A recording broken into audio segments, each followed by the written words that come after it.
Puji Tuhan, selamat pagi saudaraku yang dikasihi oleh Tuhan.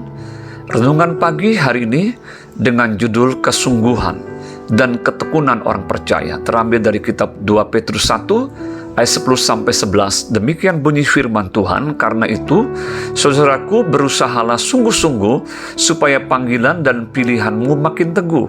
Sebab jikalau kamu melakukannya, kamu tidak akan pernah tersandung.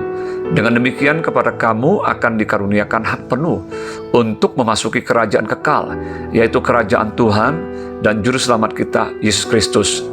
Sebagai orang percaya, kita meyakini bahwa kita telah ditebus oleh darah Yesus dan memperoleh keselamatan dengan cuma-cuma karena anugerah yang diberikan Bapa melalui pengorbanan Yesus Kristus bagi kita. Namun, keselamatan itu bukanlah murahan, meskipun diberikan cuma-cuma. Jikalau Kristus telah bertekun bagi kita demi menyelamatkan kita umat manusia, maka tentu juga sebagai umat tebusannya, kita pun harus bersungguh-sungguh dan bertekun supaya kita pada akhirnya memasuki kerajaan kekal, yaitu kerajaan Tuhan dan Juru Selamat kita, Yesus Kristus. Rasul Petrus juga memberikan kepada kita sebuah penekanan bahwa memang kuasa ilahinya telah menganugerahkan kepada kita segala sesuatu yang berguna untuk hidup yang saleh oleh pengenalan kita akan Dia yang telah memanggil kita oleh kuasanya yang mulia dan ajaib. 2 Petrus 1 ayat 3. Namun, Rasul Petrus juga menjelaskan pentingnya bagian kita sebagai umat tebusannya untuk bersungguh-sungguh dan bertekun di dalam iman yang memimpin kepada kebajikan, pengetahuan, penguasaan diri, ketekunan, kesalehan, kasih kepada saudara seiman, dan kasih kepada semua orang. 2 Petrus 1 ayat 5-7. Artinya ketekunan kita orang percaya sesungguhnya bersumber dari kuasa ilahi yang dianugerahkannya dan bekerja di dalam kita. Dan bagian kita adalah untuk bersungguh-sungguh dan bertekun di dalam Dia.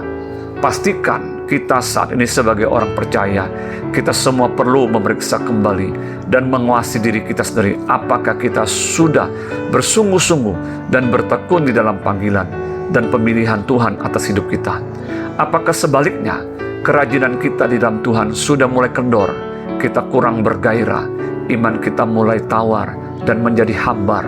Apakah dunia beserta dengan segala keinginan dan kenikmatannya yang sementara ini telah membuat kita terbuai dan lupa pada kerajaannya yang kekal? Ingatlah bahwa Tuhan Yesus juga pernah berkata demikian, "Masuklah melalui pintu yang sesak itu, karena lebarlah pintu dan luaslah jalan yang menuju kepada kebinasaan, dan banyak orang akan masuk melaluinya. Karena sesaklah pintu dan sempitlah jalan menuju kepada kehidupan, dan sedikit orang yang mendapatinya." Matius 7 ayat 13-14.